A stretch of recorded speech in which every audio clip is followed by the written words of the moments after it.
And it says preparing to live stream this webinar. The minute that it says something like I hear my voice being repeated, I know that we're live on YouTube. Okay. Live stream this webinar. There we go. We are up and running. Yay. Fabulous. Well, I could not be more excited about this panel today. Welcome. I am Susanne Wilson. They call me the Carefree Medium because I live and work based in Carefree, Arizona. I also believe from my heart that once you are aware of the greater reality that there is no death, that only the body will ever die, that you are an eternal being of light, once you are aware of that greater reality, that you can live a more carefree life.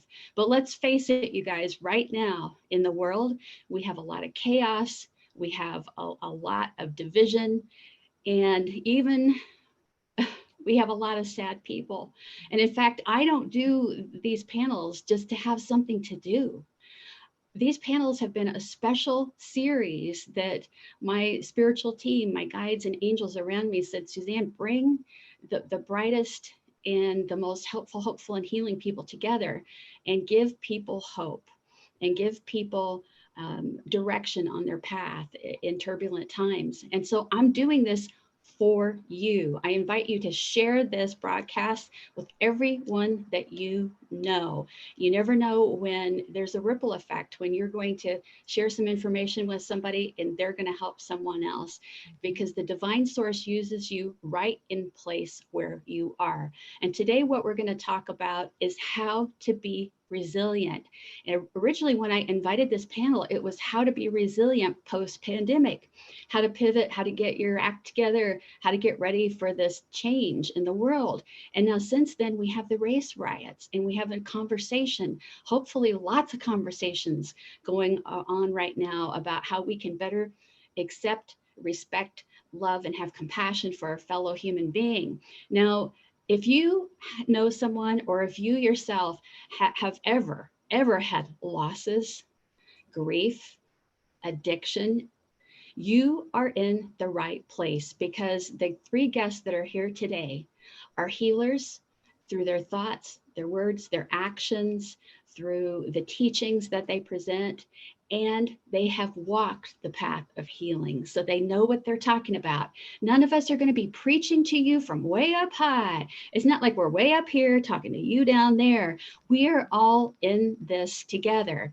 Now, what I'm going to do is I'm going to bring on the guests one by one. I think I'll go alphabetical order by first name. So I think that brings on Sonja Grace first. Let me tell you about Sonja Grace. Yeah, you're up. Tag, you're it.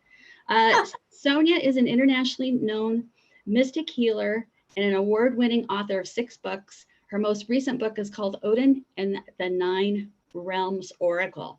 For more than 30 years, she has helped people who suffer physically, mentally, emotionally, and spiritually. She sees and receives messages from loved ones who have crossed over and offers a venue for healing in this world and the spirit world. She is an energy surgeon who defies time and space with her ability to spirit travel to work with her clients wherever they are in the world. She performs all levels of healing, including restructuring tissue and repairing organs, bones, blood, and cells. And she's a lot of fun to sit with on a panel, which I have done before, but we were in person. Everything's virtual right now. Sonja, welcome. We're glad that you're here. Thanks for having me here. I'm so honored to be a part of this panel and with all of you. So thank you for having me. So tell us a little bit about your walk, your path, how you got to where you are here today, and some of the healing that you've done for yourself. Okay. Well, I was born this way. I literally have all sensory systems on. I see, hear, smell, feel, and weirdly taste everything in the unseen world, spirit world. My early childhood, earliest memory, 2 years old, seeing my guides next to the crib and rolling the crib across the floor. And if you know how heavy cribs were back in those days, that was impossible for a 2-year-old to do. And my mom would come flying in the room, "What's going on?" Freaked out. and my guides, who are high angelic beings, would be standing on both sides of the crib smiling, and we giggle. And my poor mom, I mean, she put up with so much with me and Do you have siblings? I do. I have So three older sisters. You're the only weird kid? You're the weird one? I'm the weird one, yeah. And I went from all of this, activity going on to my mom having the good sense to put me in classical ballet training. And I actually trained as a classical ballerina and performed for about 15 years in different companies. I was with the Oregon Shakespeare Festival for 10 years. And during all of that time, I was training and working with some really phenomenal teachers who helped me corral my gifts, because there's nothing like being in the wings of a big theater and seeing ghosts standing there in the center of the stage. And I'm ready to go on, like, okay, get out of the way. Like I can see it, nobody else could. Wow. So you just kind of plow through all that, huh? It's like, are they wishing you well? Yeah. So I had to go through a lot, and I'm so grateful for my dance training, because it really taught me about time and space, and my relationship to time and space is very different from most people. So when I spirit travel, or I work on somebody in Singapore or Australia or New Zealand, wherever they are in the world, I'm literally in front of them, because my time and space relationship is different. So I'm able to put myself in front of that person and work on them. And I mean, a great example was a client of mine she's in Virginia. She has stage 4 lung cancer, and her platelets were under attack because the chemo was too much. And so her whole immune system was starting to crash. And me here in Arizona went in and worked on her platelets. She got blood tested the following day. Everything was normal. Blood work was totally normal. And, I'm like, thank you, because I'm her champion. I believe she's going to pull through this. And her cancer is almost completely gone in her body. So I have those kinds of experiences every day. And I believe every day is a miracle. I wake up happy to be here and happy to, be able to help people. I turned my life over to being in service a long time ago, and that's where it's at for me. I celebrated 39 years of sobriety in January, and I'm grateful to have the abilities and the certainly the platform, because I'm on so many shows on Gaia TV, to know people around the world and be able to help them. Yeah, I've heard a lot of people talking about how hanging on to their sobriety during this time right now has been one of the hardest things. And a lot of the AA meetings and other recovery type of meetings have gone online. So, thank God that we have all of these venues where we can meet without meeting in person. So yeah, right. Thank you so much for being here. Let's go to Sunny Dawn. I have so much excitement for this woman with something she's launching. Sunny Dawn Johnston is a world-renowned inspirational speaker, spiritual teacher, and psychic medium. She's the author of 20 books, including her 2 flagship bestsellers, Invoking the Archangels and The Love Never Ends, which have become the cornerstones for a lot of the public speaking that she does on keynotes on intuition, mediumship, angelic realm. She has SDJ Productions, so she's expanded beyond the writing and speaking events. And a lot of us get in this work, and there's more and more, and we follow our hearts and we follow the spirit world direction. And in addition to now producing events, she just launched a 24/7 radio station called Be the Change, which you can find on our website. So Sunny, welcome. Hello, thank you so much for having me. Excited to be here. You sound like super, uber busy. I know we're all busy, but you got a lot of stuff you're cranking out right now, and you're getting all these emails from folks that are hurting too, and you've actually been homeless. So let's talk a little bit about your path to where you got to here.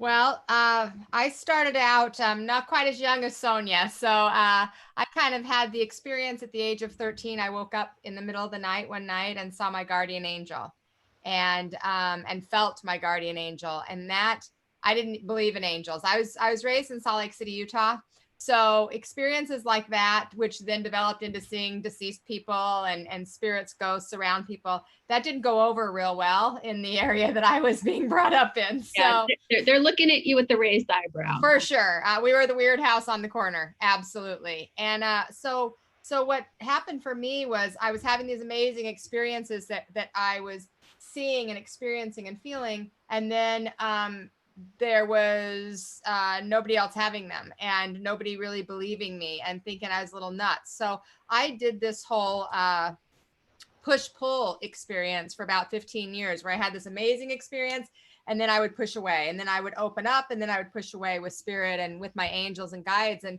a big part of that was because I didn't feel worthy of receiving the love and the support and the guidance that I was getting. And then of course I also wanted to fit in, whatever that means. Right. And between those two things, you know, I developed a really strong, I would say self-hatred throughout my late teens. And at the age of 18, I ended up pregnant, surrounded myself with really unhealthy people, addicts and people that chose not to work and things like that. And so that was the environment that I was living in. And what I realized was that, you know, I would have these, like, I literally had Archangel Raphael come to me and save my life when I was 18, right after I'd had my son. And then I pushed against it and pushed it away. So most of my first 15, 20 years in this field was this loving, amazing experience. And then this, oh my gosh, I don't deserve it. I'm not good enough. I don't have enough value to be worthy of this. And finally, at about the age of 28 or so is when I finally got it. Like, okay, wait, Sonny, you're a spirit in a body and you deserve just like anybody else does. And that's when I really actually embraced my gifts. And the reason I did that was because two important women, my grandmother and my ex-mother-in-law, passed away within 6 months of each other. And they started, I say, haunting me from the other side and saying, okay, when are you going to get it? Like, this is what you're supposed to do. Like, these are the two women, they love you so much. Yes. They know how stubborn you are. You've just told us stubborn, you know? Yes. You have archangels in your face. Yes. And here you go. Yeah. And they were, and I wouldn't listen. And so finally, when they both came to me and just really pushed me into situations where it was like, all right, put your ego down, give up on trying to fit in and just be who you are. And so I've been doing that for the last 20 years. It's worked out way better than the other way. Yeah. And I've met you at Celebrate Your Life. We just had Liz Don Donahue on a panel last week as a community leader. And these are huge events. It's the first place I ever got to see Wayne Dyer on the stage. So, all right. Well, thank you for being here. This is so cool, you guys. I'm so excited with this, the synergy of the group. And now let's talk about TJ Woodward. He's a revolutionary recovery specialist. Truly, let that sink in. A revolutionary recovery specialist, bestselling author, inspirational speaker, addiction treatment consultant, founding minister of Agape Bay Area. TJ was recently selected as a thought leader on wholehearted.org, along with Brene Brown, Dr. Gabor Mate, Mark Lundholm. In 2017, TJ launched the Conscious Recovery Method, which is a groundbreaking and effective approach to viewing and treating addiction. Welcome, TJ. Thank you so much. It's an honor to be here. I'm so grateful for connecting with all of you. And I just love these conversations about how we can, connect with our spiritual essence and live a more dynamic life. And resilience is a great topic for our time, of course. It is. And it's what we all need right now. And we don't know, is it something you go out and practice? Is there a book I can read? Is there something that I can do? And a lot of it comes from the path that you walk. And I met you several years ago in San Francisco. I was doing your morning show there. And in my mind, something clicked. It's like, you're going to see him again, but it's going to be a while. And here we are. The world needs you right now. And especially these folks that are thinking about going into recovery, and they're thinking, oh, I can't do that now, or in recovery. And this is this is tough stuff. right now to face all the angst in the world. Tell us a little bit about how you got to where you are. Yeah, I mean, for me, my story goes way back also, you know, like Sonja and Sunny. It started really early for me. And for me, it was actually more of an energy or a felt sense. I came into the world absolutely filled with joy, filled with awe, filled with wonder, deeply connected with myself, very present. My mother often talks about me being the happiest baby and toddler that she had ever experienced. And I came into a world that was trying to a certain consciousness of the world teaching me about good, bad, right, wrong, us, them. And that paradigm, I remember that starting to break my spirit. And I remember separating from my essential truth. And that's important because it's laid the foundational framework for all of my teaching, all of my writing, my books, my community, and certainly conscious recovery. Because what happened for me is I built a wall around my heart. And around the age 7, I remember having a visceral experience of my heart closing. And I have come to recognize that as a brilliant strategy. You know, I did the best that I could and I walked around that way, disconnected, afraid, feeling broken. So really are you now, related. TJ, you're talking about survival as a child, right? Yes, yes. So this is just to be able to get through the school day, get through the evening at home. And so that's a big disconnect. How do you keep that from not coloring the whole rest of your life? Exactly. And that's what happened for me is I think, you know, I used to frame that wall building as a defense mechanism or a coping strategy. But I've come to reframe that as not only it's the best that I could do, but it actually was brilliant at the time because it did protect me from the world that was teaching me what was counter to my spiritual knowing. But of course, the issue was it was also protecting me from the love and connection that I desired. So at 13, I turned to drugs and alcohol and became addicted in multiple different ways. And Sonja, I celebrated 34 years of sobriety just this week. So, you know, 5 years behind you there, but I'm really, That's really all right. grateful for that.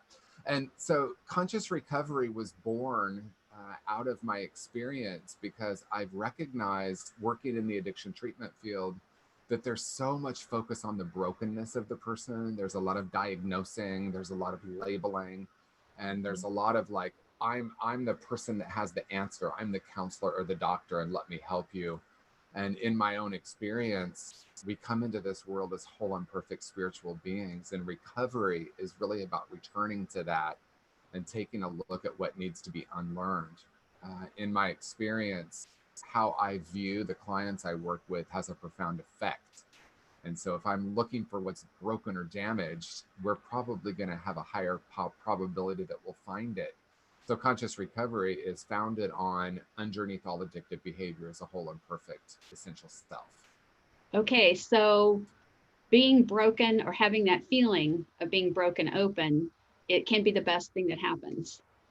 Without a doubt. I mean, for me, my addiction, my having that addiction served me really well for some time and then quit working. That was the best thing that could have possibly happened to me because it did take me to a place of surrender. And it took me some years to recognize how broken I felt.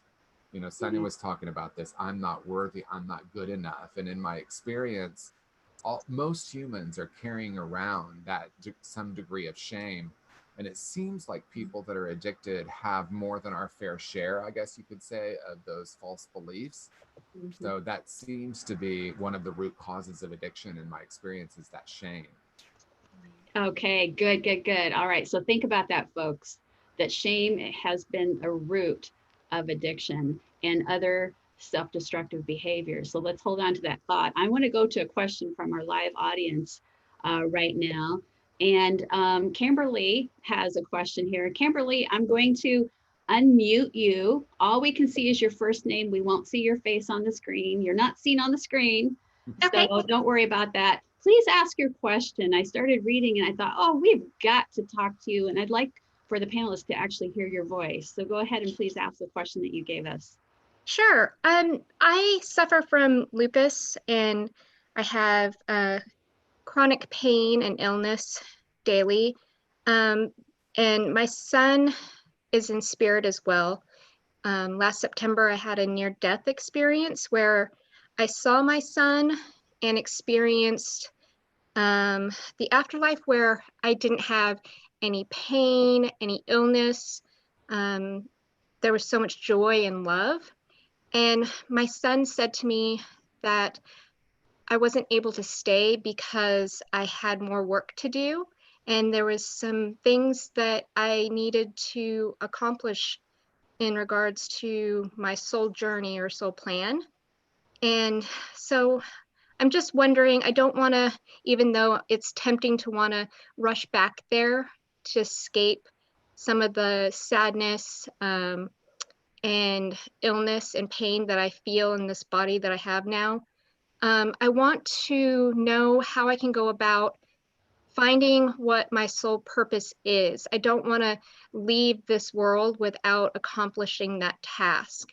So is there some tools or tips that can help me find out what I'm supposed to do here? I know I work with, I'm an affiliate leader for Helping Parents Heal, and that's been a huge gift and blessing for me. But I feel like there's something else. I feel like I'm supposed to do more, if that makes sense. Okay, thank you for the question. I'm going to mute you now just so that we don't have feedback, but if any of our panelists want to bring your voice back on, we can do that. So here we have a very brave woman coming forward. She's also been helping other people who have dealt with the loss of a child. This is extreme grief, as we know, so there's a huge loss here. Now we couple that with a near-death experience where she's told, go back, you're not done yet.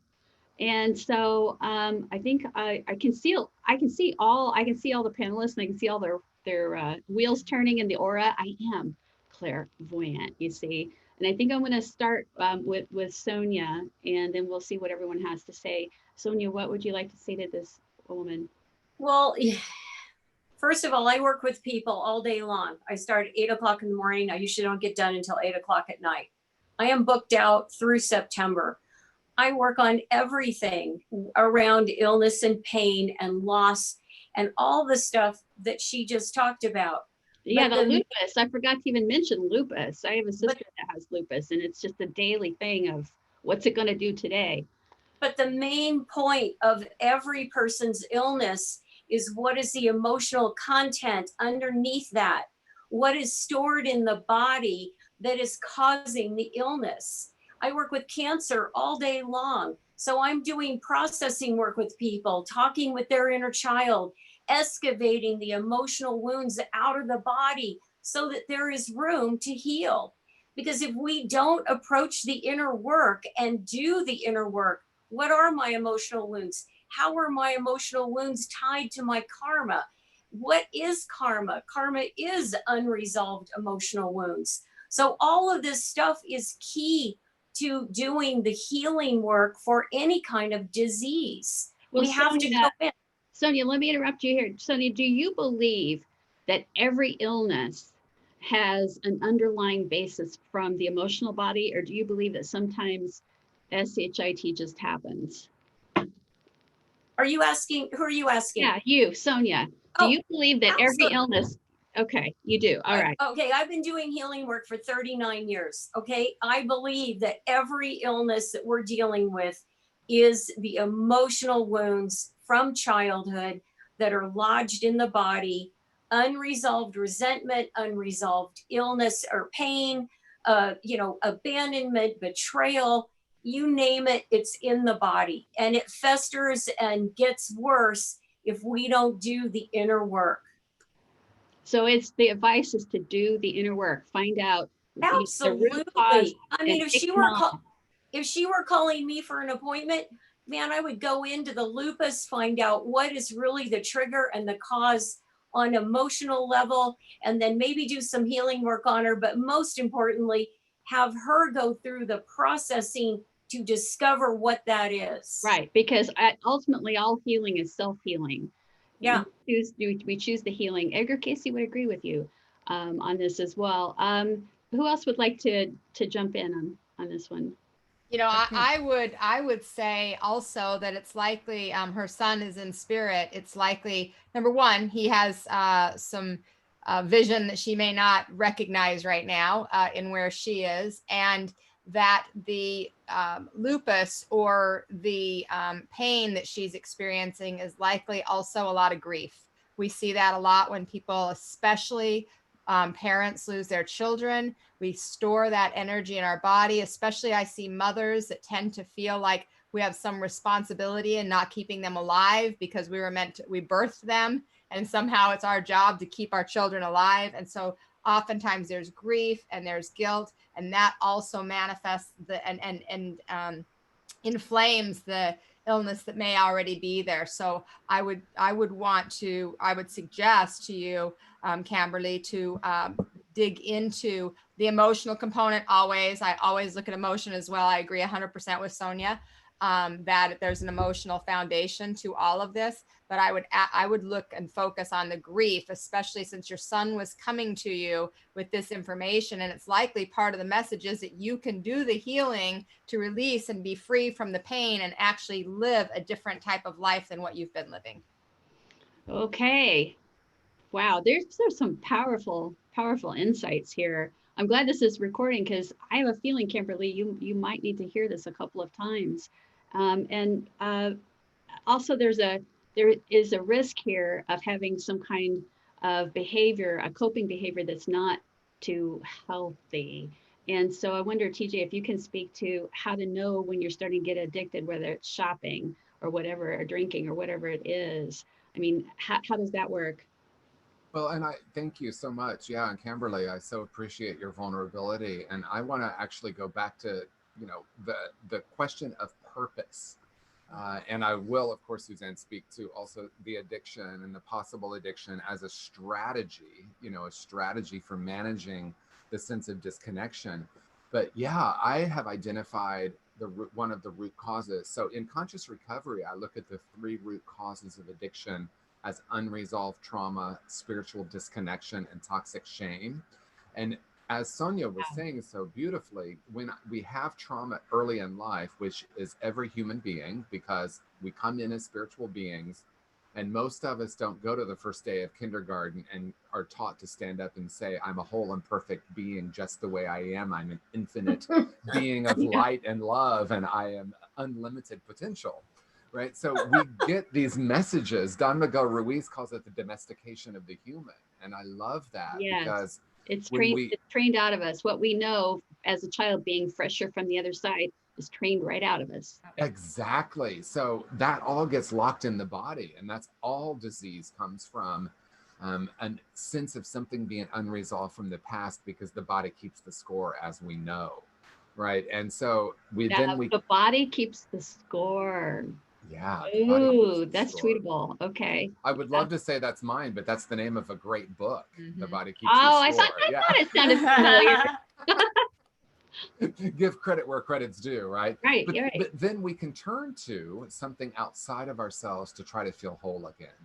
And to me, that's the simplest definition of addiction. Something outside of myself to try to remember or recognize the sense of wholeness. And I would add to what everyone has said, which all of it is very helpful and healing, that sometimes we can become what I call psychorexic, meaning we're looking to psychics, mediums, books, and experts for the answer to tell us what to do next. So much, but what they were really doing, and like with these panels that I've been hosting, and this is the 5th one, what these experts are doing are telling you where to look for yourself.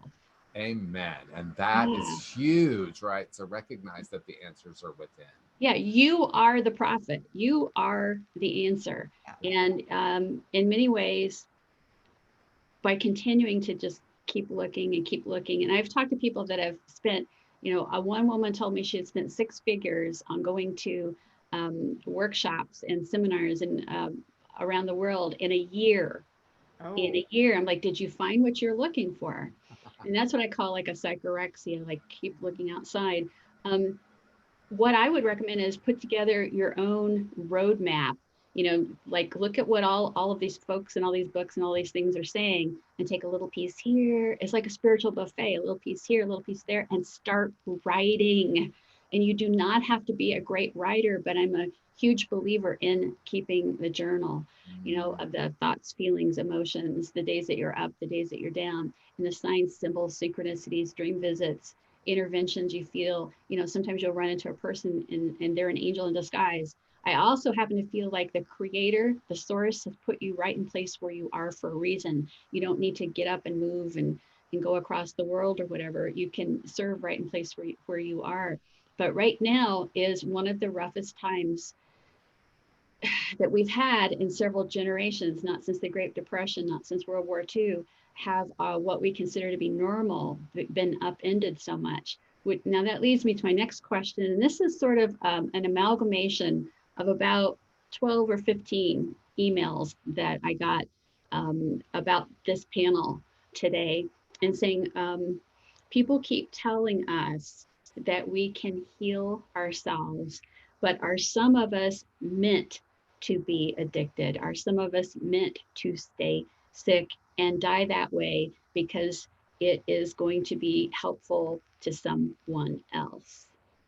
Are some of us here to sacrifice ourselves in addiction and pain and to end up never healing because it would be in the service of the growth of the soul of someone else? And I think I pitched the ball last time to Sonja. I'll go to Sunny. Gosh, that's a hard answer, because that would assume that we know each person's soul journey. But what I would start with is, I believe that we all have the tools within us to heal whatever needs to be healed. I think addiction serves a purpose, and there are some people who follow that guidance, just as Sonja and TJ have suggested, right? They had their experience for however long, and then something within them likely got their attention and said, okay, something's got to change. So I don't think that we are what I would say sacrificial lambs to someone else. I think we are having our own experience and our own journey. And if someone did transition without healing, it isn't to sacrifice for someone else. That was their soul's journey and their choices too. And I think choice is important here in all of this, and even where we are right now today, choosing what steps we take, what thoughts we think, what feelings we have, what actions we take. I haven't struggled with addiction personally, but it's been around me in every aspect of my life. And I see people that make choices to get healthy, and I see people make choices to perpetuate the pain that they've experienced. And but as far as sacrificing, I don't see it that way personally. So when someone comes to you, Sunny, and you've helped thousands of people, if someone comes to you and says, I am just disconnecting from the world, everything is so sad, I can't handle it, I'm too sensitive, it's so sad, I give up on the world, I just want no part of it anymore. And then there's this free will. What are you doing with your free will there? What do you say to someone that just says, I give up on the world, I can't make a difference, it's all useless? Well, the truth is, I tell them you have a right to choose that. I actually acknowledge the fact that if that's a choice. And if you want to give up, you get to do that. But if you want to actually experience joy and you're just in so much pain right now that you don't know how, you're not sure what step to take, then here's some steps. But I acknowledge where they're at, because I think that to go against where people have to feel how they feel, and they have a right to that. And so usually this is my other little thing is I'll sit there with them and I'll give them 10 minutes. I'll give them 10 minutes to bitch and complain and be sad and cry and whatever. And they say, okay, now let's make a new choice. If you want to choose something different, let's make a new choice, because we have to change the direction. If we stay there, we're there. So we've got to at some point make a different shift and shift the vibration. And once we do that, we start to see from a different perspective. If I'm down here, I can only see the shit. But if I'm up here, I can see a higher vibration. I probably wasn't supposed to say that. Sorry, but oh, it's okay. My mouth sometimes gets ahead of me. Yeah, we did on the last panel too. So yeah, it's all good. I'm the only editor here, and I'm not editing anything. And this is the point. This is the point right now. It's a choice, people. And if you think about this, my personal belief is that you're on the planet right now, whoever you are, because you're supposed to be here right now. I don't believe that everything is pre-scripted. Every choice, everything that's going to happen in your life is pre-scripted because of free will. But I feel like there's overall life themes when you come here. Like I'm learning self-love. I'm learning forgiveness. I'm learning patience. I'm learning patience. I don't know about y'all, but I can be very, very impatient. So I get a lot of situations where I have to be patient because that's what I need to work on. So don't put any of us above you because we're not. So we're talking about free will here. We're talking about I hate the world. I just want to pull the covers up over my head and disengage. How that's a choice. And it could be a choice for, Sonny just said vent for 10 minutes or whatever it is. But then you got to get up and you got to do something and be that change that you want to see in the world. So I'm going to give the next question. I'm going to start with TJ. And this is paraphrasing a couple of different questions too. I feel that I have lost everything. My business is going under because of the lockdown. We're struggling to get back now. Is this happening just because, negative things are happening to people as a consequence of what we're going through? Or is this the universe telling me to start a different business or to not be in business for myself? How do I tell the difference? So it's about discernment. So if someone's looking for discernment, is this the universe is telling us do something different, or is the universe telling us rebuild? How do you advise someone on their discernment, TJ? Well, I am feeling really energized by this question because it's, again, a big question. And I love the way Sunny answered the last question, because one thing that occurs to me is the only way to truly talk about spirituality is to speak in paradox. It's this and it's this. Right. So it might be true that we come in with a soul contract that we're going to learn certain things in this life. And it can also be true that we have choice. Right. So it might be true that the universe is giving us messages. And it might also be true that the only answers that we're really going to discover, where we have a profound, going back to on purpose, the way we profoundly live on purpose is by creating a space to listen to the deep inner knowing. Krishnamurti says the highest form of human intelligence is to see ourselves without judgment. So I would start with, do I have any judgments about the way I'm feeling? Do I have any judgments about the world? And, Suzanne, you've been clear to point out we're all here together having this experience. So for me, it's not, do I have judgments? It's what are they? Let's take a look, because my mind is constantly judging. It's been programmed. It's been programmed to have certain beliefs. Who programmed our minds? We talked about childhood. It starts there, but what are the different forces in play that we need to be aware of that are programming us? Well, let's talk about what's really happening in the world right now. And I'm just going to be really transparent about something. Please. I came into the world really open-hearted, and I remember hearing my grandfather say really racist stuff around me. And I remember going to my room or to a room in the house and crying. But that also is a program, right? Because I was deeply taught to judge people differently based on their age, their race, their socioeconomic status. So it's family systems, it's spirituality and religion, it's school systems. I had that teacher that saw me, that loved me, that was open-hearted. And I also had the teacher that walked up to me and unbuttoned my shirt and said, "Boys don't button their shirt. You look like a sissy," right? And I remember taking that on. So we're programmed by media, by all the different conditions of the world. So a big part of really getting clear on my purpose is to spend dedicated time in the silence, reconnecting to that eternal beingness, that infinite beingness. So you mean we have to turn off the TV, we have to stop looking at YouTube videos, and we have to make a discipline of doing that daily?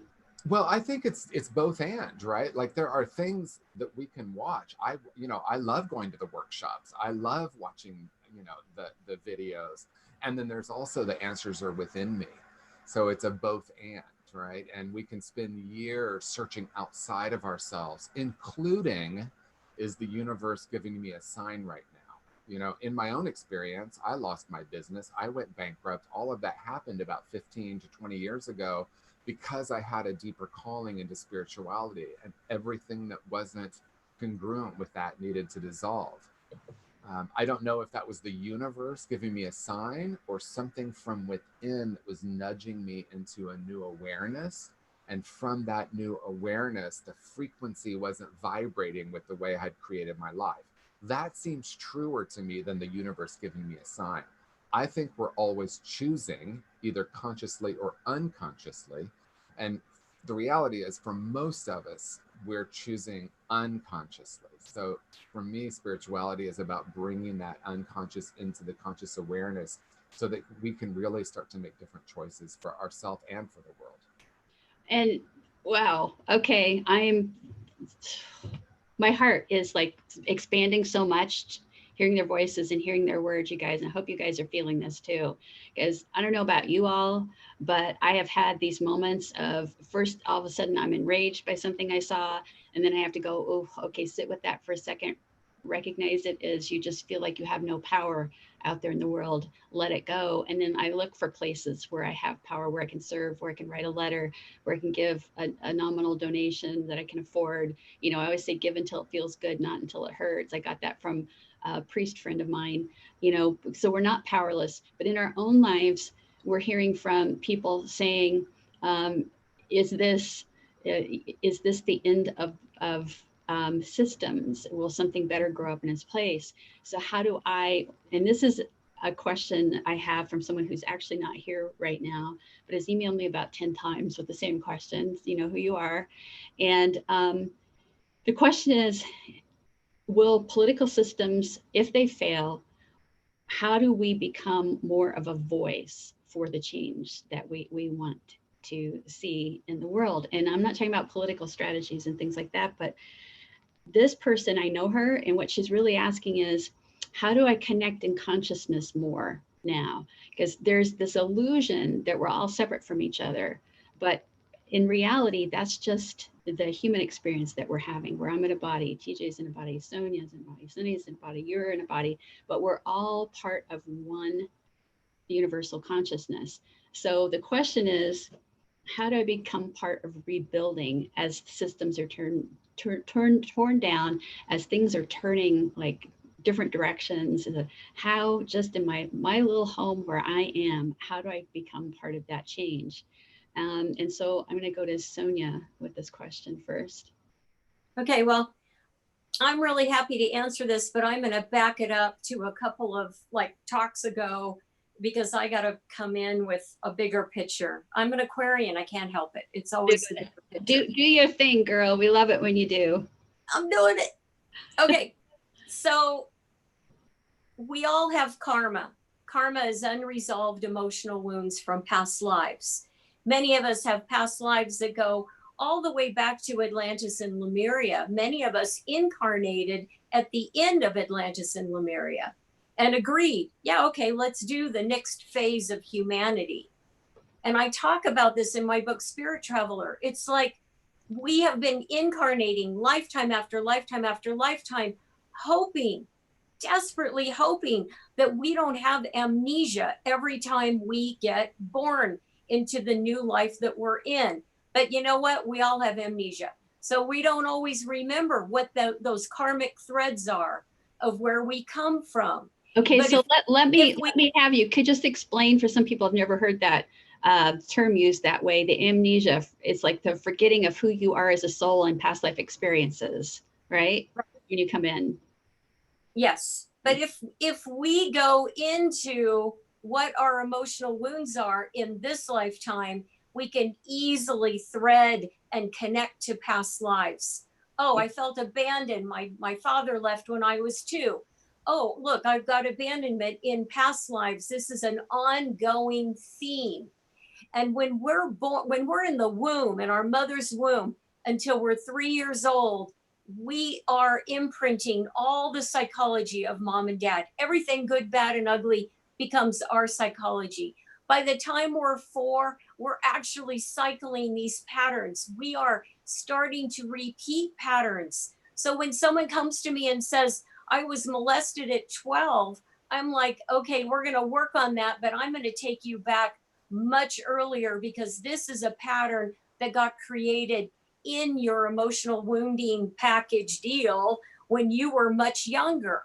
So when we can start to connect the dots, like, oh, okay, this happened to me. I have all these past lives where this has happened to me. And guess what your purpose is? Your purpose is to be working on and working out this karma. Our society is so competitive, and everybody's got to be on top, and everybody's got to be the best, and everybody's got to win the race. And what I tell my clients and my students is, it is about being nothing. When they ask me, Sonja, who are you? I say, I am nothing. Because I mean that from my heart, you guys. I am nothing. But I know very clearly that when I sit in nothingness, I experience everything. And so this process of doing the inner work, connecting the dots, what is my karma? I take people into past life readings and clear things karmically so that they can understand what those emotional wounds are and what they need to be working on now, what their purpose is. So that actually really does answer this question about the powerlessness. How can I be more powerful? How can I be powerful as the change in the world? It's one person at a time. But why? My question is, why do we seek to be powerful? Just being who you are, just radiating the light that all of you have is enough. The power. That is enough. Power. Yeah, it is more than enough. The oneness. You're right. It's so hard because you're caught up in the daily. I got to do, and not the be. The competition that our society creates, and my humble opinion is that we are dealing with the most highly addicted society ever in the history of mankind. We are addicted so much across the board to gaming and texting and sexting and pornography and alcohol and drugs and pharmaceuticals and shopping and food.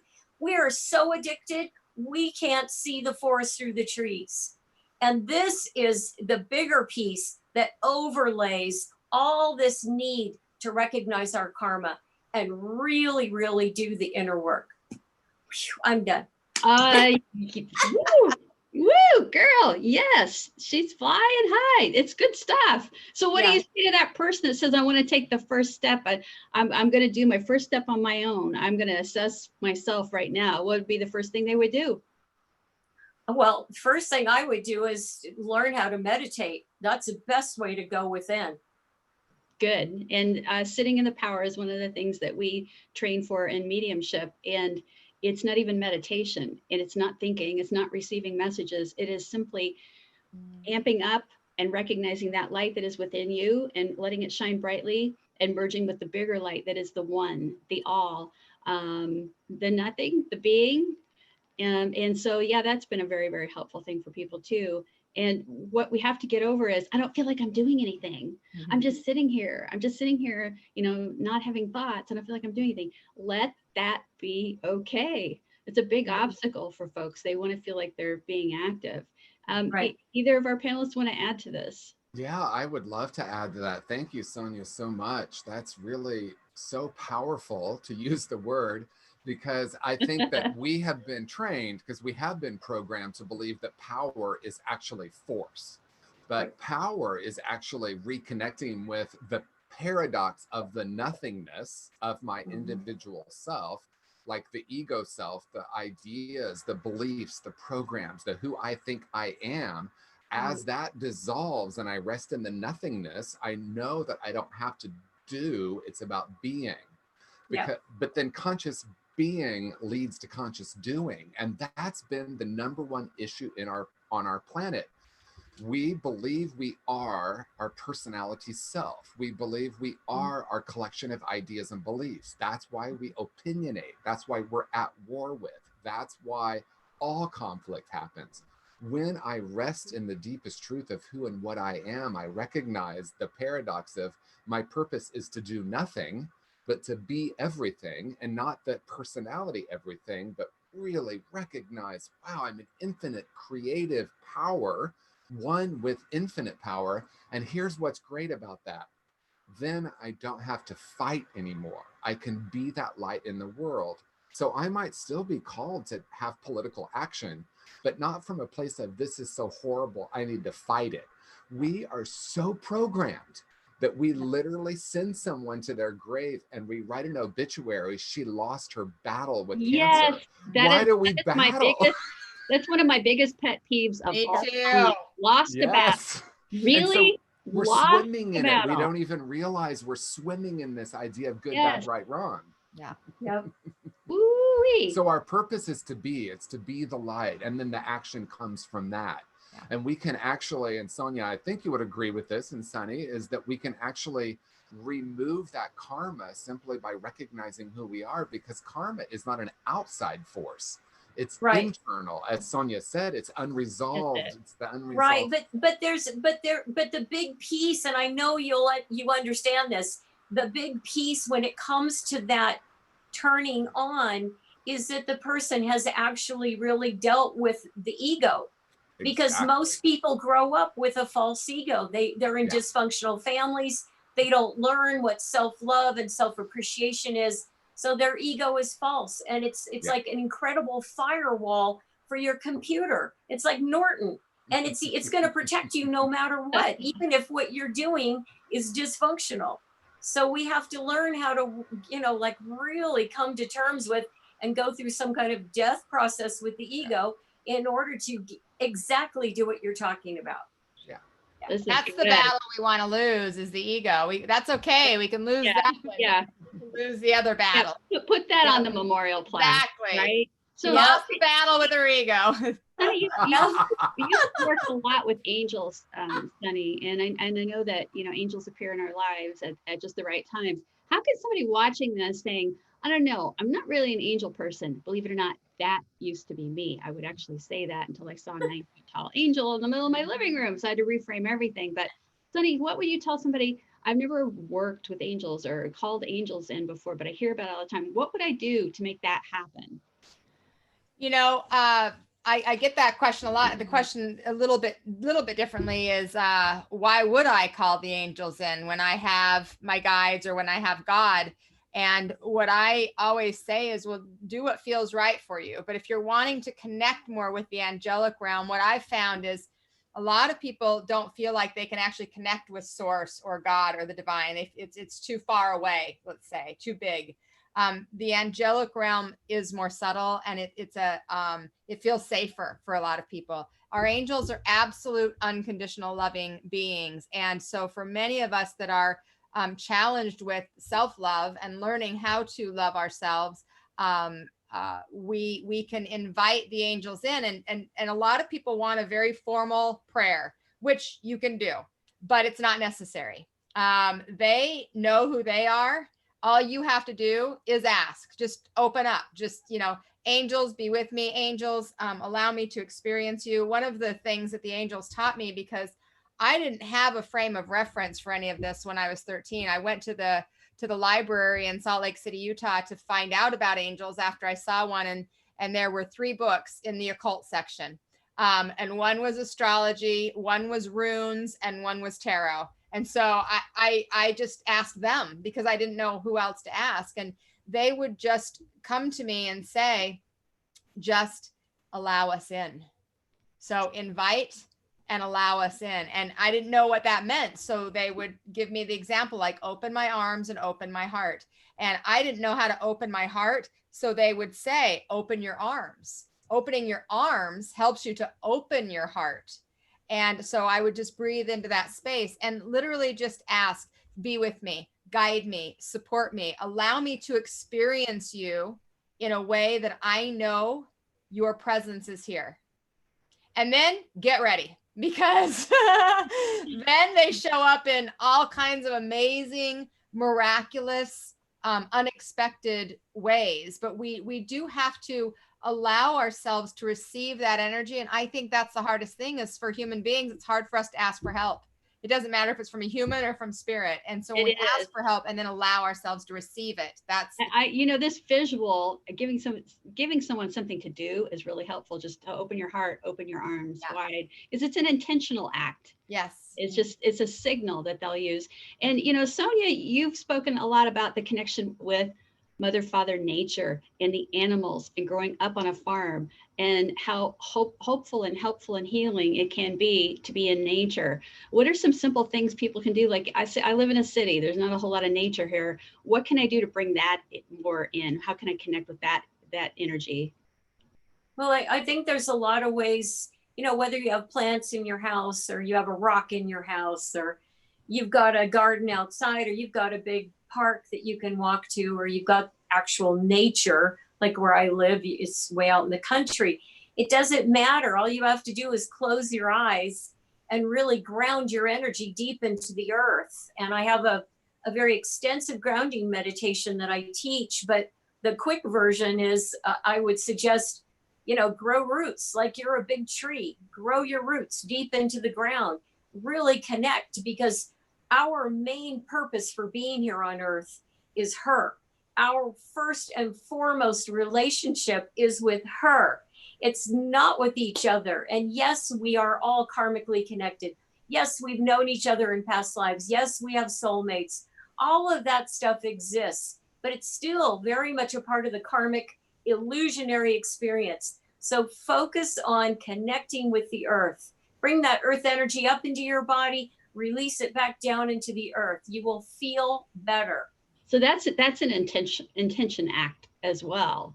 And if I would say to people, if you're not visual, I can't see things very easily, simply know that you are putting roots in through, they go down through the floor, the foundation into Mother Earth, and breathing. That simple act of taking 3 nice deep breaths can get you centered as well. These are real quick and easy things, because we've talked about some really heavy stuff here about karma and some heavy lifting work, but these are quick things that you can do. TJ, what would be another quick thing that somebody could do to find themselves getting more centered? Something that you do. Yeah, one process that has been life-changing for me is living in the question. Choosing an open-ended question that's empowering, and they don't start with why. So it would be, who have I come here to be? What's mine to do during this time? So you can set your timer for 10 minutes, choose a question. What are the infinite possibilities? How can I experience more love? How can I bring more love into the world? These are questions that open us up. I like that. Yeah, you can also ask questions that start to question the belief system, like, where did I first learn that? When did I decide that was true about the world? Ooh, how else might I see it? So my favorite 2 questions, when something appears to be falling apart, because I say appear because my ego mind is like, oh, this is terrible, things are falling apart. What is wanting to emerge here? We might sit with that. So we might take that question throughout the day. We might take it into a meditation. One of my favorite things to do is set a timer for 10 minutes and look at the mirror and ask the question over and over and over again, and just answer it and see what emerges. And you can do that with a partner too. Just ask that question repeatedly and see what emerges. And then the spirit, that eternal beingness, starts to answer that rather than the mind. And I think you might even see a little bit of your own aura if you look in the mirror long enough, that little glow that's around each of us. Wow, these are very, very helpful suggestions. And everyone here on the panel has been very vulnerable about their own path, the steps that they've been through. So I'm going to ask you, each one of you, what do you have coming up? How do people work with you? I'm going to go to Sunny. How do we work with you? There's so many wonderful ways. So Be the Change Radio, I'm really excited about. So we launched that just a couple weeks ago. So there is an app. So if you go to your app store and just download Be the Change Radio, that's great. You can go to my website, sunnydawnjohnston with a T.com. I have an event, actually started a series. I think a lot of us were inspired to do very similar things, Susanne. And so I started a series that starts tomorrow, once a month, called Thrive, A New Way of Living. And so it's tomorrow. So you can go to my website, sonja.johnston.com/thrive and check it out. And there's all kinds of goodies there. But Be the Change is the thing I'm excited about. And it's free. So that's cool. Yeah, we love that. Sonja, how do people work with you? Where can we see you? I watch you on Gaia. Yeah, I just filmed season 3 of Ancient Civilizations. So that'll be coming out, and it's on Amazon now as well. It's had over 8 million views. I'm also going to be on Regina Meredith's show, Open Minds. I was just on George Noory's show, Beyond Belief. So check out Gaia. You can definitely find me on a lot of shows. My website is Sonja, SONJA, grace.com. And I have a meditation retreat next year, because I had to put it off because of COVID, in October in Molokai, on one of the Hawaiian Islands. And it's a 4-night, 5-day meditation retreat on this beautiful Hawaiian old plantation. It's just a gorgeous, gorgeous experience. It's the most magical island I've been on of all the Hawaiian islands. So that's on my website. You can check that out too. Perfect. Thank you so much for giving your time to us today. We appreciate you. And TJ, how do we work with you? We want to know more about conscious recovery and also Agape. Yeah, tjwoodward.com. What I'm most excited about now, I've been in the studio for over a year, in the Wholehearted Studio, creating different courses. And so Conscious Recovery for Individuals launched a few months ago, and Conscious Recovery for Professionals, and that's healing professionals, anyone that works with clients that might have a client that is working through an addiction. It offers tools to help you help them through this new lens. You mean we can't clone you? That's Yes. what we all want to do. We wish we could clone ourselves, but you're teaching teachers. Well, and yeah, so just to be really transparent, what came to me is a really strong knowing. We know life is eternal, but I had a really strong knowing, wow, I'm not going to be on the planet in this incarnation for a whole lot longer, 20, 30, 40, 50 years, I don't know. But I wanted to leave something that could be not a legacy, that sounds like an ego, but like a tool for healers and for clinicians to be able to hold space for clients. So many of the modalities teach us to diagnose and treat and what's wrong with you and let me help you. And I know none of us on this panel come from that. So there's some real practical ways to hold a space for a client and help them access their own inner wisdom. So all of that's on wholehearted.org. Both of those launched, and a third product is coming soon. Amazing. And there's so much great work that's going on right now. And thank you for watching. And I want to thank the panelists here. You guys, you can catch me on Chat with Spirit Guides. I have a monthly session that anyone can join. The first hour is teaching on a topic. In the second hour, we take life issue questions, and your guides will talk with my guides, the kind of caucus together, and they give you greater clarity so that you can make your own best decisions with a heart space of calm and peace.